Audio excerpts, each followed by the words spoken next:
When you talk about suicide and the scope of the problem, over 1 million people a year take their lives. Every time somebody takes his or her life, statistics show that about 25 people attempt it. So that means across our globe, we have 25 million attempts. Statistics are that about 7 or 8% of students walking through the halls have either thought about suicide or are currently thinking about suicide, within the last 3 months. So it's a pretty large number. You can't walk through a school and not bump into or walk by someone who's been impacted by this issue. So SAP stands for Student Assistance Program, and then we have Student Assistance Program coordinators. We have them in each of our middle schools and high schools, so one per middle school and high school. Those folks are trained mental health professionals. They're in addition to what you might think of as your school counselor, but they're in addition to that, who the primary role of the Student Assistance Program coordinator is to provide prevention programs and intervention programs. So, programs for everyone to learn about different coping skills, social skills, learn about mental health, learn about the ways that you could get help. When it comes to suicide has touched me in multiple areas. As a student pastor, if a pastor's doing what a pastor ought to be doing, if you're in the community and you're giving ear to those kids or to those parents, guys, you hear that conversation or you hear that topic come up quite often. And so now it causes us as parents, me and my wife, to even go after our kids, and you're constantly checking in, constantly asking those questions, not just saying, how are you doing, but really genuinely asking that question of how's things going, and then giving time for that year. Suicide, it impacts in many different ways, different areas of people's lives. Prior to coming to Statesville, I worked for the Durham City Police Department, and I was a homicide investigator. And part of my responsibility was to deliver those death notifications, whether it be suicide or homicide. And those are the roughest things to do, to tell a family member, a parent, or a loved one that you're never going to see this individual again. Suicide comes in so many different ways, because you could see someone and on the outside they look perfectly fine. And I always tell people, I said, you never know where someone's at that day we have to encounter them. They may have had a really terrible week. They may have had to deal with something they've never expected they had to deal with. So meeting someone and understanding and having empathy and sympathy is very important. When a young man has his feelings hurt, he keeps it inside. He doesn't go over to his other male friend and say, man, that really hurt me last night, what happened? There's no ability for him to release that emotion that he has within himself. And that's the challenge that we have, because that young man, all of a sudden it turns into rage, or it turns into anger, or it turns into something else. And it comes out in another way that we shouldn't let it, when it should be just a conversation that we could have with our kids. But we've got to change that mindset about someone asking for help. I think that you're stronger when you raise your hand and you say, I have a problem and I need help, as opposed to someone who sucks it up and just never confronts it. Or you think you can manage it on your own. Because that's what we were taught to do when we were younger. It is tough. It seems like the males, especially young males or young adults, are often the ones that we see or we investigate more of those deaths, usually. But they are usually the last ones that'll reach out for help. Well, I think in the community, first of all, the community, we have to recognize there is a problem. We have to recognize it's everyday life. It's something that's in the thoughts of our children. Kids today, young adults, and adults in general, are exposed to so many different social media things, so much information coming at them at one time. And I think one of the biggest things we can do is be supportive of prevention efforts just like this, and be compassionate with our people if they do have a problem. I believe stigma with males is something that's viable, and it's a big issue. Dylan wouldn't tell his friends that he was contemplating or had thoughts of that, because in his mind, Dylan very much cared what other people thought. That would be a sign of weakness.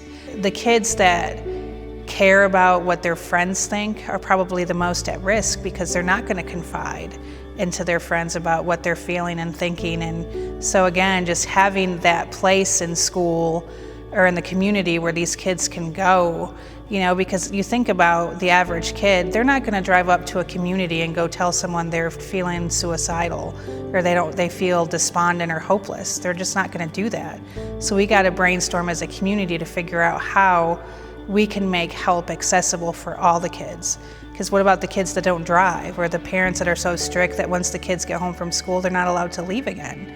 You know, so how can we make it accessible in the time that we are influencing them as a community? Some of the things that we have to do is we have to check on one another. But we have to make sure we keep those open lines of communication, making sure that we're checking on each other. Because growing up, you know, our philosophy, our mental health was suck it up. You'll be all right. Just live with it. You know, be a man or be a strong woman. But that's not the way you solve these problems. These kids nowadays need someone that you can talk to. But I think that the biggest piece is really doubling down on the focus on relationships between the adults and the kids. Really making sure that the adults are watching. You know, a kid who might normally be sitting next to this group of friends all of a sudden is isolated and sitting over here, you know. Really paying attention to the relationships that a kid has in their life and in their school. You know, has a kid seemed really down and not talkative this week? You know, we really ask our folks that see these kids every day to really pay attention to that and develop that relationship and that rapport with students so that they can, you know, spot times when kids might need a little bit more assistance. But the most important thing that educators can give students today are relationships, because when a student knows that they're cared for, I don't care if they're a gifted student, an average student, a student that's considered a struggling learner, a relationship with a student is paramount for them to be successful. We need to talk about it more. We need to use the word more often. We need to get people into counseling more often. We start seeing them being withdrawn or depressed or anxious.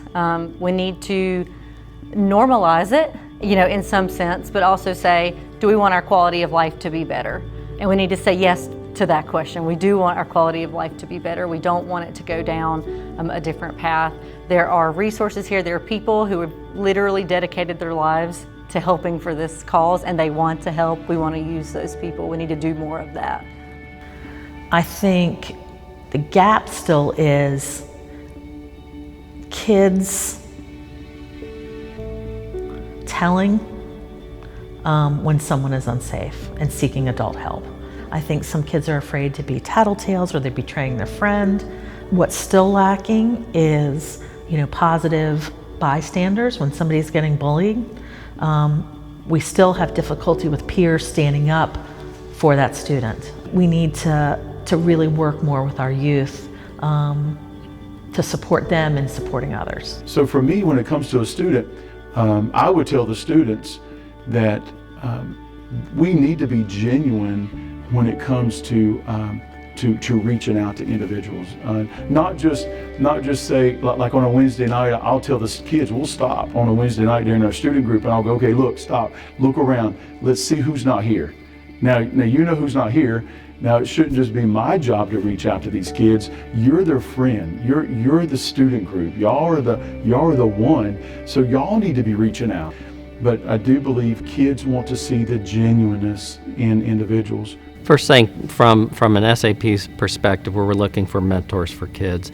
And you do not have to have a counseling degree or a ministerial degree to work with kids. You just have to have a heart and a willingness to reach out and be there and listen and listen with empathy, understanding their feelings before offering lectures or solutions. Just being a listening ear. Some of the best mentors that I've had working with kids in my efforts as an SAP coordinator are bus drivers and janitors, and sometimes administrators, a lot of times, most of the time, teachers, coaches, ministers in the community, parents of friends of friends, have fulfilled that role, so from the SAP perspective, it's about connecting people together. But I also think that we must look at training the children, because the kids, particularly teenagers, when I've done focus groups in the school systems from grade 5 to grade 12, the students have told me, I know you say I should talk to my parents or a trusted adult, a counselor or whatever. I may talk to a trusted adult, but I probably am not going to talk to my parents. And the reason I'm not going to talk to my parents is because my parents will take my phone away. And their phone, in their minds, is a lifeline. So we have to look at, who do kids talk to? They talk to their friends. So if we don't train the kids, if we don't train the teenagers on how to talk about this issue with their friends, then we're missing the boat. It's a systemic approach. It's the schools, it's the community, and it's the kids, it's the people. So we need to be sure we cover all the bases. Raising the awareness is what is going to help us reduce the rate of suicide.